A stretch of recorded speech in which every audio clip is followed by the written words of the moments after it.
वृत्त का ये बचा हुआ भाग है, ये वृत्त का चाप होता है। इसमें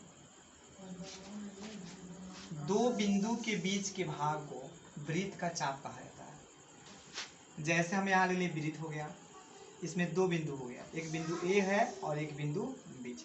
इसी दो बिंदु के बीच का जो भाग है यहाँ से लेकर यहाँ तक, इसको कहा जाता है वृत्त का चाप। या हम यहाँ से भी यहाँ तक पा सकते हैं, ये भी वृत्त का चाप है। तो ये दो बिंदु के बीच की दूरी या दो बिंदु के बीच की दूरी, इस दो बिंदु के बीच की दूरी को हम चाप कहते हैं। ये मान अब ये चाप जो है हमारा दो तरह का होता है। एक होता है छोटा भाग, जैसे ये छोटा भाग हुआ, और एक भाग हुआ बड़ा। तो छोटे भाग को हम लोग कहते हैं लघु चाप और बड़े भाग को कहते हैं दीर्घ चाप। लिखिए कि वृत्त चाप के छोटे भाग को लघु चाप कहते हैं और वृत्त चाप के बड़े भाग को हम लोग दीर्घ चाप कहते हैं। उसके बाद हमें जानेंगे कि ये छोटा और तो बड़ा हो चुका है, लेकिन अगर हम वृत्त को दो बराबर बराबर भागों में बांट लें तो उस दो बराबर बराबर भागों में तो प्रत्येक जो भाग बनता है उसको अर्धवृत्त कहा जाता है। जैसे यहाँ पे अर्ध लेते हैं वृत्त के प्रत्येक आधे आधे भाग को या बराबर बराबर भाग को, तो आधे भाग को हम लोग क्या कहते हैं अर्धवृत्त। जैसे ये वृत्त हुआ, आधा भाग नीचे हुआ, आधा भाग ऊपर हुआ, तो आधे भाग को और नीचे आधे भाग को, प्रत्येक आधे भाग को हम लोग अर्धवृत्त कहते हैं।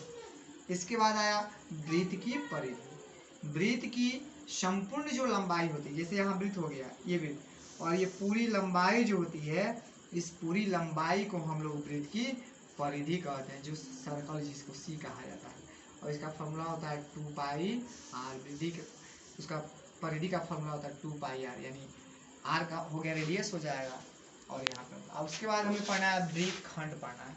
तो वृत्त खंड जाने हम किसे कहते हैं, देखिए यहाँ वृत्त की जीवा और प्रत्येक चाप से जो खंड बनता है यानी जो भाग बनता है उसी भाग को हम लोग वृत्त खंड कहते हैं। जैसे यहाँ पे ये वृत्त हो गया, ये जीवा हो गया, ये जीवा, और यहाँ पे ये चाप हो गया।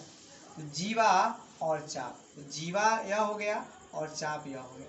तो जीवा और चाप की जो बीच का खंड होता है, इसी बीच के खंड को हम लोग कहते हैं वृत्त खंड। ऊपर भी ये जीवा हो गया, यहाँ से यहाँ तक जीवा, और ऊपर भी खंड है, तो ऊपर भी खंड बनता है और नीचे। तो प्रत्येक जो खंड होता है जीवा से और चाप से जो बना होता है, उस प्रत्येक खंड को हम लोग वृत्त खंड कहते हैं। और वृत्त खंड का भी दो प्रकार होता है। जैसे हम यहाँ पढ़े हैं कि हमारा चाप का भी दो भाग होता है, उसी तरह भी हमारा यह वृत्त खंड का भी दो भाग होता है। एक भाग हो जाता है लघु वृत्त खंड और एक होता है दीर्घ वृत्त खंड। छोटे वाला जो भाग होता है, इस छोटे वाले भाग को हम लोग कहते हैं लघु वृत्त खंड, और बड़ा जो वाला जो भाग होता है उस बड़े भाग को हम लोग कहते हैं दीर्घ वृत्त खंड कहते हैं। आज का टॉपिक हम लोग का यहीं समाप्त हुआ।